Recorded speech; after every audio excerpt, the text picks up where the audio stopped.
Halo adik-adik, ketemu lagi dengan saya. Kali ini, judul berita mission kita adalah uang curian. Mata Edison terbelalak saat ia melihat temannya menarik 1 lembar uang kertas $20, 3 lembar uang kertas $10, dan 1 berkas berisi catatan kecil. Temannya bernama Antonio memiliki $100 Trinidad dan Tobago atau sekitar $15 Amerika. Saya mencuri ini, kata Antonio sambil tersenyum lebar. Saya ingin membeli sesuatu. Kedua anak laki-laki berusia 15 tahun itu sedang berjalan di seberang jalan dari sekolah umum di Bonaire, sebuah kota di Trinidad dan Tobago. Antonio dengan lapar mengamati warung-warung yang menjual ayam goreng, ikan goreng di sepanjang jalan. Dia berhenti dan menyerahkan $20 Trinidad dan Tobago kepada Edison. Apa yang ingin Anda beli? Dia berkata. Edison lapar, dan dia mengambil uang itu. Namun, tidak ada makanan jalanan yang tampak menggugah selera.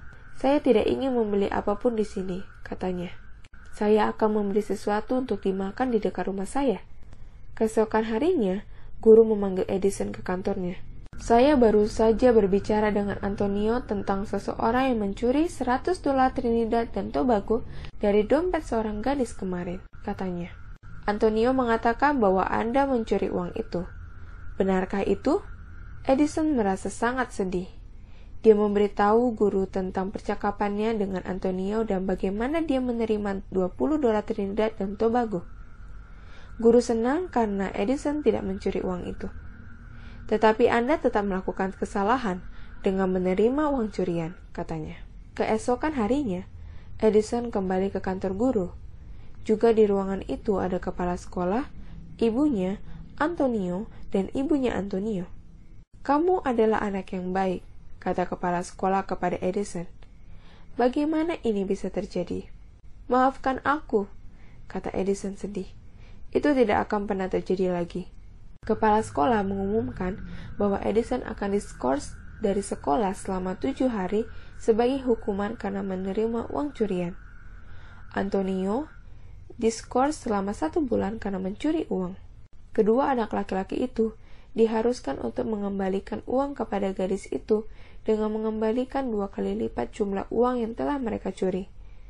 Edison meminjam $40 Trinidad dan Tobago dari ibunya untuk memberikan kepada gadis itu. Malam itu, ayah Edison menelepon ketika dia mendengar tentang penangguhan sekolah. Dia dan ibunya bercerai, dan dia tinggal di kota lain. Kamu harus pergi ke gereja, katanya. Ya, saya harus. Edison setuju. Dan dia bersungguh-sungguh. Dia tidak pergi ke gereja sejak dia masih kecil.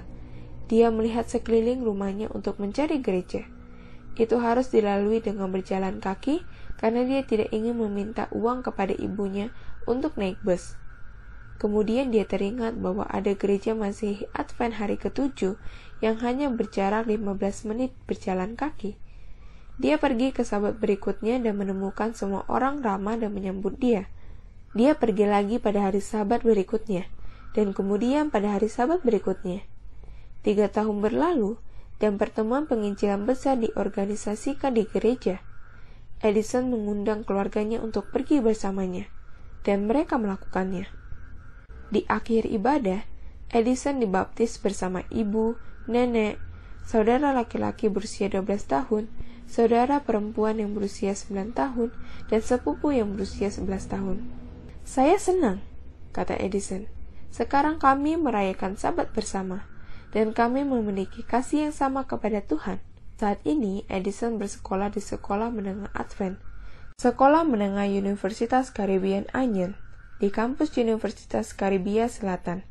Dia adalah misionaris sejati karena membawa keluarganya kepada Yesus. Universitas Karibia Selatan ingin melatih lebih banyak misionaris, dan bagian dari persembahan Sabat ke-13 triwulan ini akan membantu membuka pusat pelatihan misionaris di kampus universitas.